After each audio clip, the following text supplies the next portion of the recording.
Je suis entré dans la chambre, sentant encore le liquide de frein et le café froid. Stéphanie a posé son téléphone face contre terre si vite qu'il a glissé sur la couette. Elle m'a regardé comme une enfant surprise en train de cacher un biscuit dans sa poche. Pas de « bonjour ». Pas de « comment s'est passée ta journée, Marc ?» Juste une déglutition rapide, un petit sourire forcé, et deux doigts posés sur le téléphone comme s'il allait s'enfuir si elle clignait des yeux.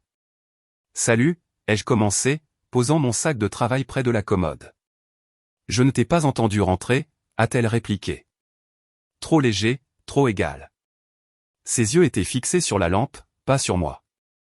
Tu avais l'air occupé. Je lisais quelque chose sur un écran verrouillé. J'ai levé un sourcil. Elle l'a ignoré et a tendu la main vers le linge plié comme si cela avait toujours été son intention. Si j'avais su où cela allait nous mener, je serais retourné directement au garage et j'aurais dormi sur le chariot de mécanicien. J'ai laissé passer. Un faux pas ne fait pas une chanson. Nous étions mariés depuis 8 ans. Je voulais toujours croire que les petites choses n'étaient que des petites choses. J'ai pris une douche, mangé des restes de poulet debout au comptoir, les regardé errer de pièce en pièce comme si elle avait de meilleurs endroits où être. Quand elle a finalement franchi la porte avec un rapide « Je vais voir Chloé », je me suis essuyé les mains, j'ai regardé la maison silencieuse et j'ai décidé que j'en avais assez de faire semblant de ne pas remarquer. Vendredi, ce n'était plus seulement le téléphone. C'était la nouvelle habitude de me couper la parole, de me programmer sans me demander, d'agir comme si mon temps était élastique et le sien en or. C'était la façon dont elle souriait quand je posais une question directe, comme si j'avais raconté une blague. Samedi matin, j'ai fait grésiller le bacon dans la poêle en fonte, posé 2 tasses sur le comptoir et attendu qu'elle arrive. Elle est entrée vêtue d'un sweatshirt qui n'était pas le mien et a fait défiler son téléphone pendant que je travaillais. « Tu veux des œufs ?» ai-je demandé. « Peut-être plus tard. »« Brunch avec les filles ?» a-t-elle dit, sans lever les yeux. « On rentrera tard. »« Ne m'attends pas, tard comment ? » ?»« Ça dépend de quoi, du dessert ou de la météo ?» Je suis resté neutre. « Mon Dieu, Marc, pourquoi cet interrogatoire ? » Planification, pas interrogatoire. J'ai glissé le bacon sur une assiette et regardé la graisse crépiter. Ne rends pas ça bizarre. Elle a tapoté son téléphone avec son pouce. Nous sommes adultes. Il y a une différence entre adulte et secret, ai-je dit à la poêle. Elle a soupiré assez fort pour faire teinter les cuillères doseuses. Je ne cache rien. Alors ça ne te dérangera pas de me dire quand tu seras de retour. Arrête, a-t-elle coupé. Tu es étouffant. J'ai posé son assiette devant elle, intacte. Voici ma nouvelle règle, ai-je dit, gardant ma voix calme. Si tu rentres après 22 heures, envoie-moi ton heure d'arrivée estimée. Si tu ne peux pas, alors je me couche et je verrouille. Pas de drame, juste de la clarté. Elle a reniflé. Tu vas me laisser dehors maintenant ? Je verrouille la maison, ai-je répondu. Je dors léger et je me lève à 5 heures. J'en ai marre de veiller jusqu'à 2 heures, à écouter les pas, waouh, tellement romantique. Le romantisme commence par le respect, ai-je ajouté. On s'occupera des fleurs plus tard. Elle a mâché un coin de bacon comme si cela l'avait offensé, puis a laissé l'assiette et a disparu dans le couloir. 10 minutes plus tard, elle est ressortie avec un petit sac fourre-tout et a fait un baiser en l'air à la pièce. Ne m'attends pas, a-t-elle répété. Tu l'as déjà dit, ai-je dit en rinçant la poêle et en éteignant le brûleur. Envoie ton heure d'arrivée estimée. Bien sûr, papa. Et c'est Marie, ai-je dit. Mais elle était déjà à moitié dehors. J'ai passé l'après-midi au garage, la porte ouverte, à travailler sur la vieille voiture d'un voisin. Le bruit du moteur me vidait la tête. Vers 18 heures, mon téléphone a vibré. En retard. Ne m'attends pas, pas d'heure, pas de lieu. Chloé, son amie, avait aimé une photo taguée dans un nouveau bar sur le toit du centre-ville. Stéphanie n'était pas sur la photo, où elle avait appris à ne pas apparaître sur les photos. Les gens font ça quand ils essaient d'éviter que deux vies n'entrent en collision. À 21 heures, mon téléphone est resté silencieux. À 23 heures, idem. À 1 heure, j'ai fermé à clé, mis des bouchons d'oreille et dormi profondément. Elle est rentrée vers 3 heures.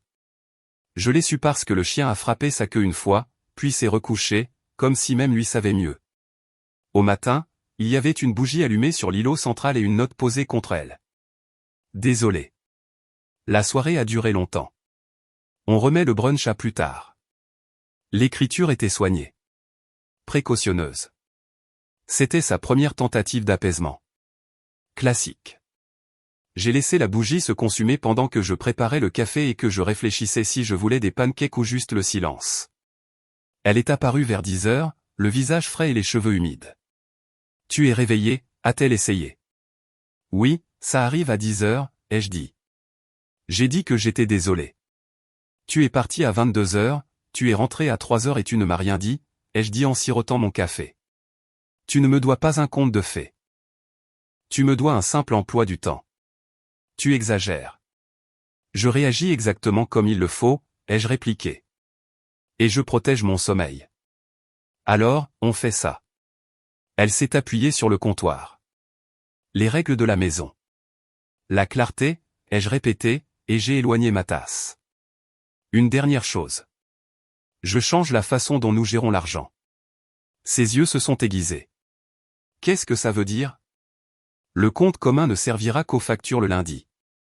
Ta carte continuera de payer les charges et le prêt immobilier. Les dépenses discrétionnaires proviendront de nos comptes séparés. La transparence résout les disputes. C'est passif-agressif. C'est assertif, ai-je corrigé. Tu vis comme tu veux. Je m'assure que les lumières restent allumées et j'arrête de deviner où passent les week-ends. Donc, tu ne me fais pas confiance, a-t-elle dit. Je fais confiance à ce que les gens me montrent, ai-je répondu. Montre-moi bien. Elle m'a regardé pendant une longue seconde, puis les traits de son visage se sont adoucis. D'accord, je comprends. Je t'enverrai un message. Je serai plus attentive aux horaires. Je ne voulais pas t'inquiéter. Ce n'est pas de l'inquiétude, ai-je dit. C'est du respect. Elle s'est approchée, a posé sa main sur mon épaule et m'a offert un vieux sourire. Je t'entends, a-t-elle ajouté. C'était sa première illusion de changement. Elle a préparé le petit déjeuner, rit devant une vidéo stupide et s'est assise sur le canapé, les pieds sur ma cuisse, comme si nous étions un couple dans une publicité de meubles. L'après-midi, elle est sortie, chercher quelques trucs. Et le soir, j'ai vu la photo de Chloé d'un foyer extérieur sur un patio avec 4 verres de vin. Encore une fois, pas de Stéphanie. Encore une fois, la dent manquante dans le sourire. Lundi matin, j'étais à la banque quand ils ont ouvert la porte. Au déjeuner, les factures étaient réglées par prélèvement automatique et la carte de débit partagée était dans une enveloppe avec une note, uniquement pour les charges. J'ai pris une photo pour mes archives, pas pour me vanter. Des systèmes, pas des discours. Au garage, Jason a fait rouler une pile de pneus devant moi et a souri. Jason a 30 ans, et plein de blagues et n'a jamais rencontré un silence qu'il ne voulait pas combler. Tu ressembles à un type qui a déplacé des haricots sur une feuille de calcul, a-t-il dit. Tout va bien, je simplifie juste, ai-je répondu. Ta femme fait toujours ces trucs de fille tardive. Il ne voulait rien dire de mal. Il est du genre à demander ce qu'il pense. Apparemment, ai-je dit en serrant une courroie. J'ai mis une règle d'heure de retour. Comment ça s'est passé? Comme du brocoli cuit à la vapeur à une fête d'enfants. Il a rigolé. Mec, la communication est une zone de guerre chez nous. Je lui ai dit en m'essuyant les mains. C'est maintenant un péage. À 17 heures, Stéphanie a appelé pendant que j'essuyais l'établi. Salut, a-t-elle commencé. Sucre dans la voix. Alors, à propos du truc de la banque. C'est fait. J'ai dit, c'était rapide. La clarté est plus rapide que le drame. Je comprends, a-t-elle dit rapidement. Ça a du sens.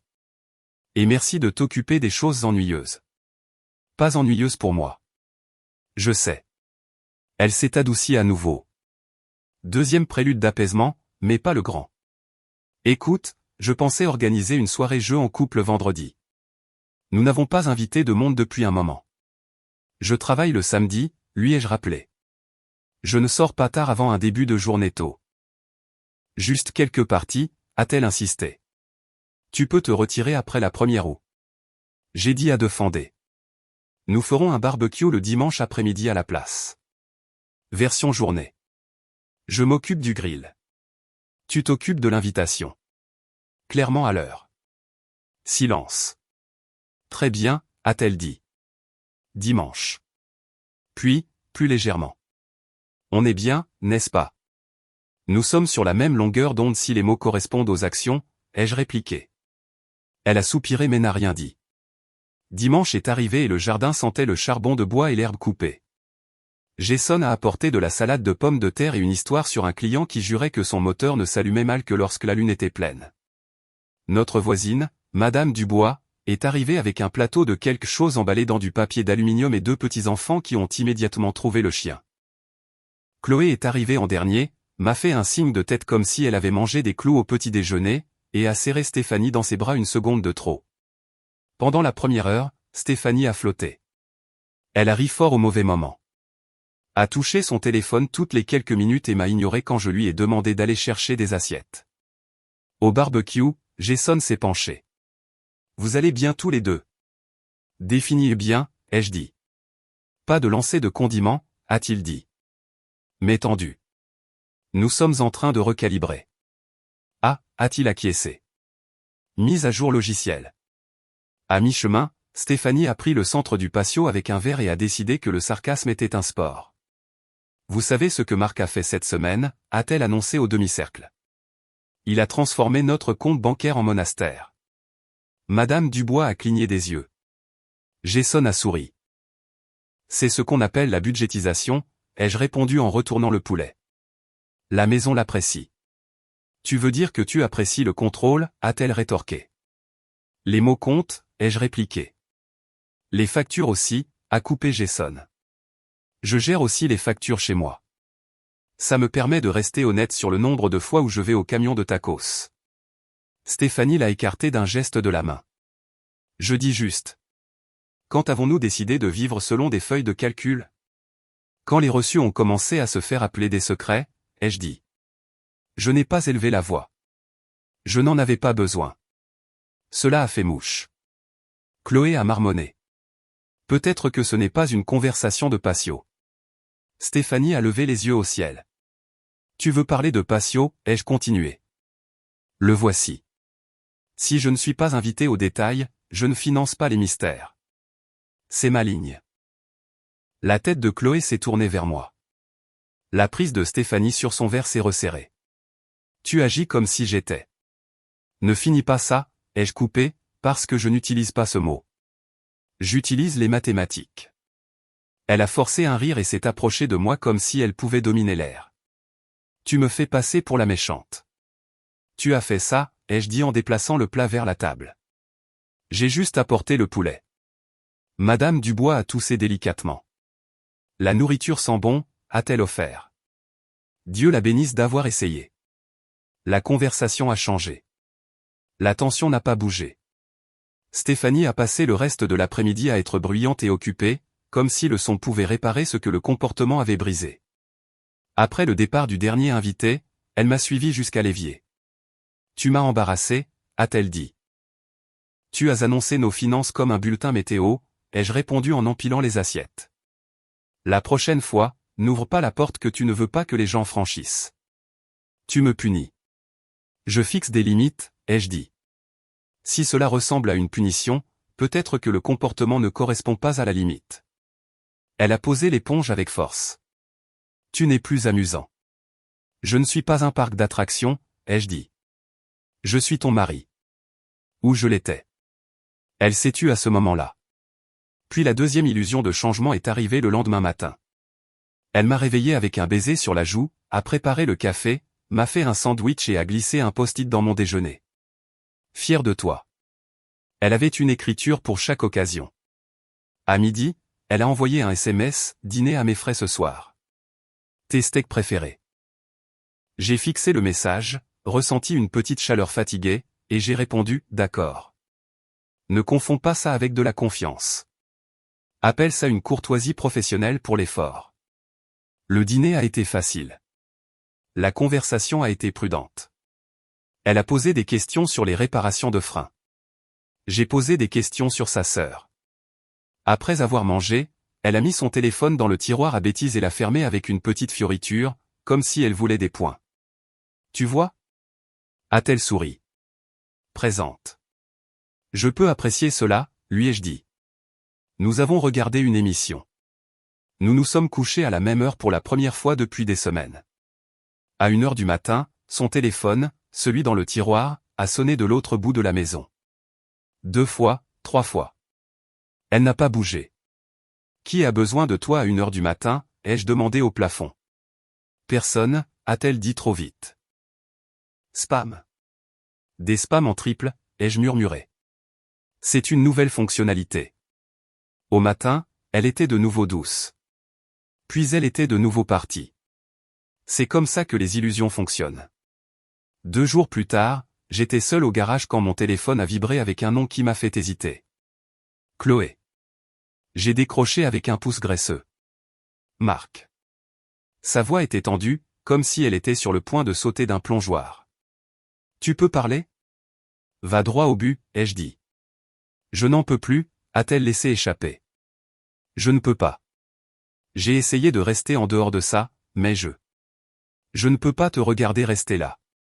Rester où? Je me suis appuyé sur l'établi. Dans l'obscurité, a-t-elle dit. Stéphanie n'est pas.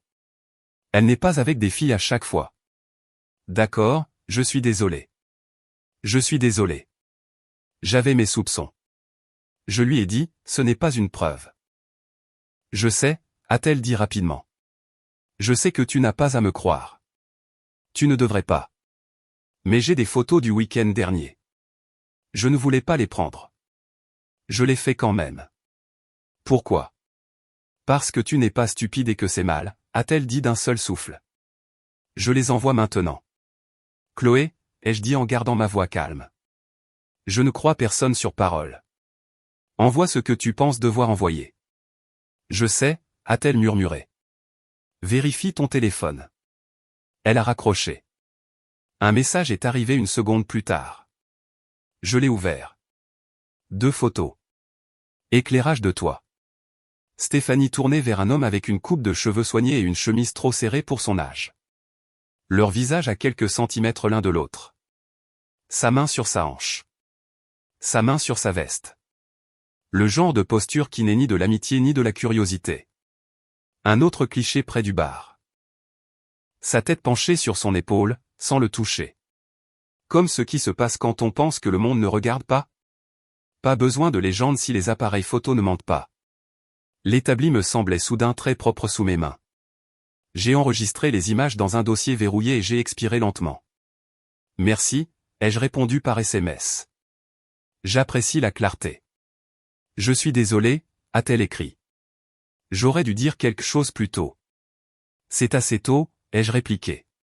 Puis je me suis lavé les mains, j'ai fermé le garage 15 minutes plus tôt et j'ai conduit jusqu'à l'endroit où la vie s'organise quand les sentiments ne suffisent pas.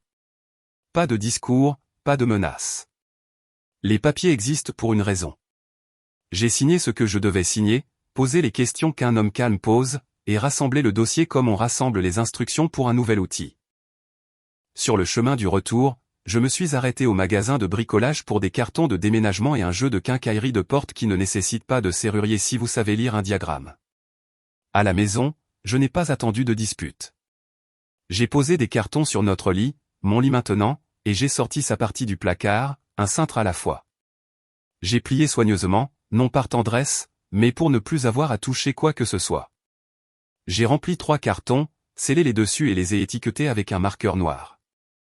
Chambre, salle de bain, bureau. Des faits, pas de drame. Stéphanie a envoyé un SMS à 19h. Dîner avec les filles. Je n'ai pas répondu. À 21h. Rentre tard. J'ai mis mon téléphone en mode « ne pas déranger » et j'ai enveloppé un autre cadre dans du papier bulle. Le lendemain matin à 10h, un message est arrivé qui n'était pas un mensonge se faisant passer pour une courtoisie. Voyage quelques jours, retour lundi. J'expliquerai plus tard. Ne t'inquiète pas, juste comme ça. Pas de lieu, pas de pourquoi, pas de qui. J'ai fixé le mot « expliquer » jusqu'à ce qu'il ne signifie plus rien. Puis j'ai tapé le seul message que j'ai envoyé de la semaine. Pas de problème, ma chérie. Explique-le à mon avocat. Il adore les histoires. L'appel a commencé quelques minutes après. Des numéros inconnus. Son numéro, Chloé, puis sa sœur, puis son numéro à nouveau. Les messages vocaux s'empilaient comme des contraventions. Je les ai ignorés. J'ai fini de faire les cartons. J'ai changé les serrures. J'ai déplacé la photo de notre mariage du couloir vers le fond d'une boîte étiquetée « Divers » et les scotché 2 fois pour ne pas avoir à la regarder par accident. Jeudi, j'ai géré la logistique au travail. Je suis entré dans le bureau et j'ai dit à Anne, notre assistante, de retirer Stéphanie des contacts d'urgence de mon frère. Si elle appelle, transfère-moi, pas mon portable. Anne m'a regardé avec une sorte de douce tristesse qui ne pose pas de questions. D'accord, Marc. Jason m'a coincé à la machine à soda. Ça va? Je suis efficace, ai-je dit. Ce n'est pas une réponse. C'est la seule que j'ai pour la salle de pause, lui ai-je dit. Le changement est en cours. Tu veux aller au stand de tir ce week-end, a-t-il demandé. Occupé, ai-je dit. Entretien ménager. De retour à la maison, j'ai plié une autre pile de vêtements et les mis dans la valise que ma femme utilisait pour les mariages et les nombreuses escapades. J'ai chargé sa tablette, l'ai glissée dans la poche avant et j'ai posé la valise près de la porte. Puis je me suis assis à la table de la salle à manger avec un stylo et j'ai fait une courte liste. Clés changées, confirmation des services publics, effets personnels emballés, dossier et enveloppe. Vendredi après-midi, la seconde illusion de changement est arrivée avec du glaçage. Un coursier a déposé une boîte d'une pâtisserie avec une carte. Tu me manques. On peut recommencer? Je suis parti pour me vider la tête. À l'intérieur, une douzaine de cupcakes, regardant vers le haut comme s'ils allaient résoudre l'équation. Je n'en ai pas mangé un seul. J'ai posé la boîte sur le porche pour les enfants du quartier et j'ai envoyé un SMS à Chloé. Cupcakes sur mes marches. Si tu en veux un, prends un. Elle a répondu en moins d'une minute. Elle est en pleine crise. Je lui ai dit qu'elle devait te parler. Elle dit que tu es cruel. Je suis silencieux, ai-je écrit. Le silence n'est pas de la cruauté. C'est encore des maths. Chloé a demandé, tu as besoin de quelque chose? Non, ai-je répondu.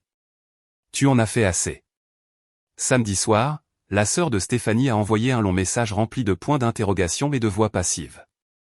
J'ai choisi de ne pas l'éclairer. L'éducation allait venir sans mon aide. Dimanche, j'ai poli le camion et changé l'huile parce que les habitudes vous gardent sain d'esprit.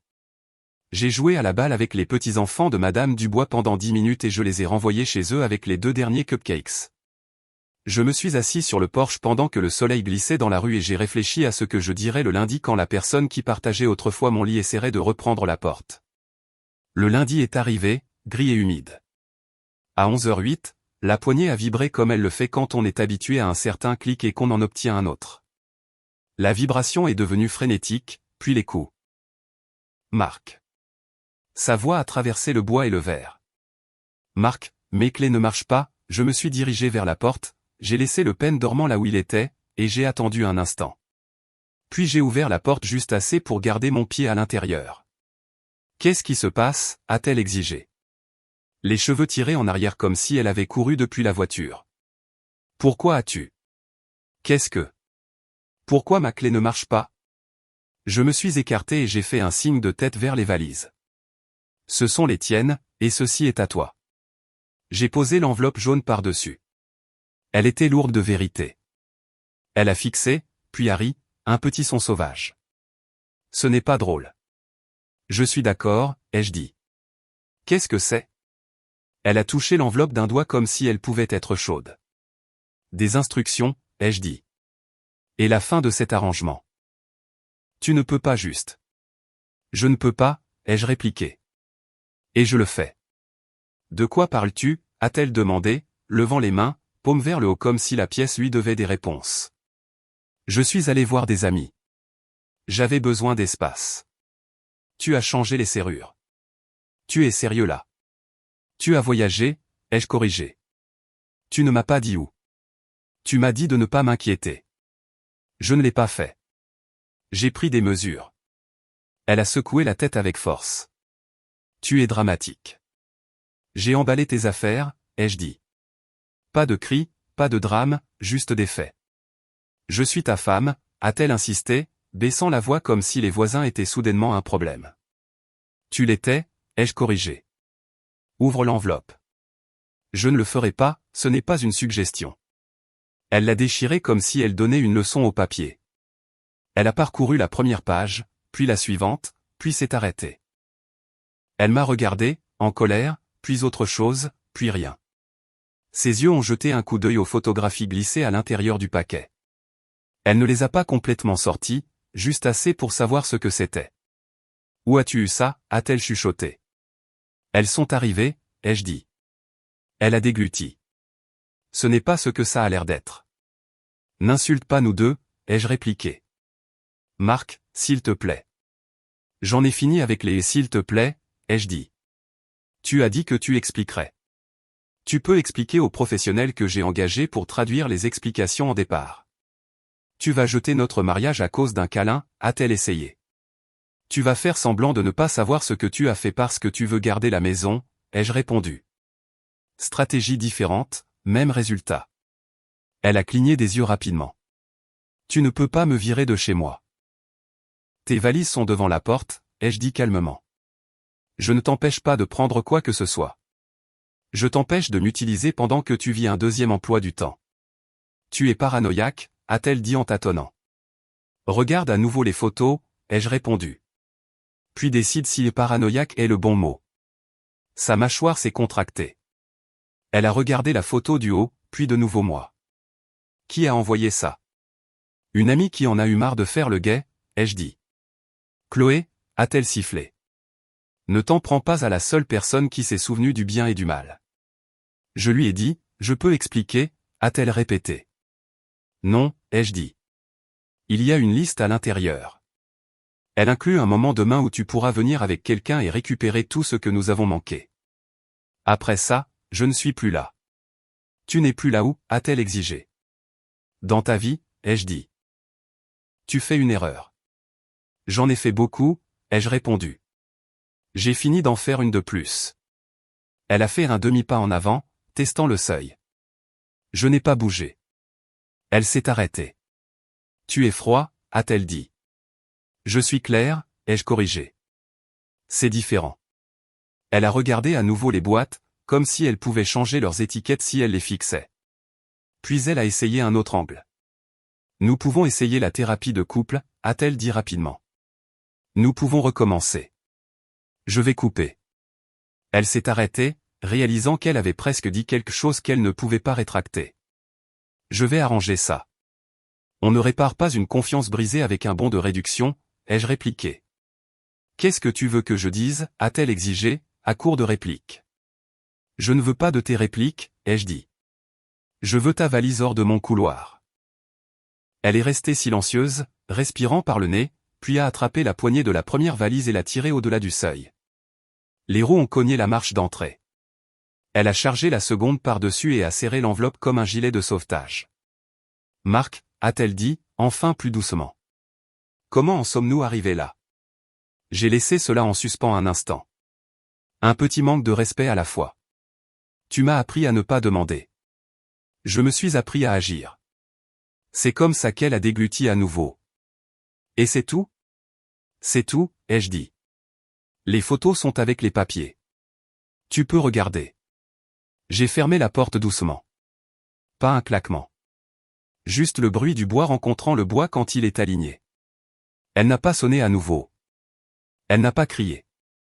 Elle est restée sur le porche assez longtemps pour que j'entende les roues rouler, puis la porte de la voiture s'ouvrir, puis se fermer. Après 10 minutes, Madame Dubois a envoyé un SMS, « Tout va bien ?» J'ai répondu, « Tout est à sa place. » La maison était différente d'une manière qui n'était ni un soulagement ni un chagrin. Elle était propre. J'ai préparé un sandwich, l'ai mangé debout et j'ai jeté la carte de la pâtisserie toujours posée sur le porche. Les semaines suivantes ont été calmes. J'ai dormi profondément sans écouter les clés. J'ai déménagé mes outils dans la pièce de rechange et j'ai installé un établi là où était sa coiffeuse. J'ai recommencé à courir avec Jason avant notre quart. La nuit, je m'asseyais sur le porche avec un livre et je regardais le quartier faire ce que les quartiers font. Des enfants qui roulent, des arroseurs qui tic-tac, quelqu'un qui brûle quelque chose sur un grill en prétendant que c'était fait exprès. La paix est sous-estimée jusqu'à ce que vous l'ayez budgétisée. Ses parents ont commencé à envoyer des SMS vers la 2e semaine. Salut, Marc. Nous n'avons pas beaucoup de nouvelles de Stéphanie. Est-ce qu'elle va bien?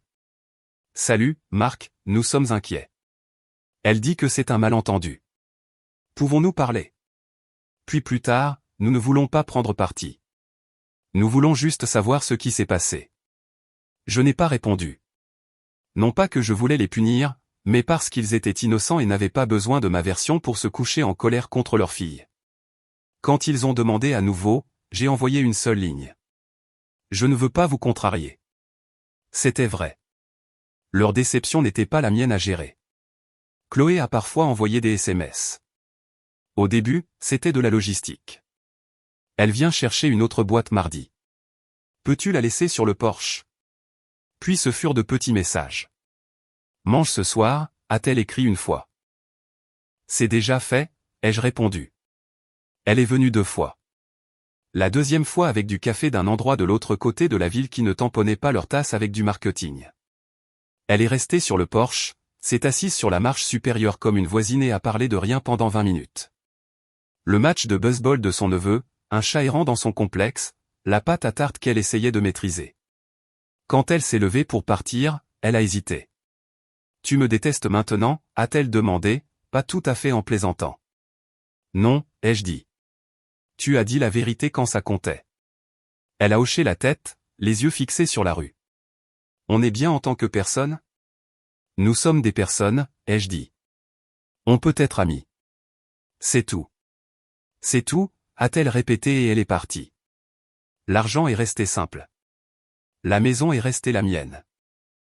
Les papiers qui devaient être classés l'ont été sans théâtralité. Le camion est resté exactement le camion que j'avais choisi, et personne n'a levé les yeux au ciel quand j'ai changé une pièce qui n'était pas encore cassée. Jason et moi avons retapé une vieille moto le soir et l'avons vendue pour un profit décent. Les petits-enfants de Madame Dubois sont venus avec des biscuits qui avaient le goût de sucre et de quelque chose d'autre probablement illégal dans Dieta, et j'en ai pris un quand même parce qu'ils regardaient mon visage pour voir si je le ferais.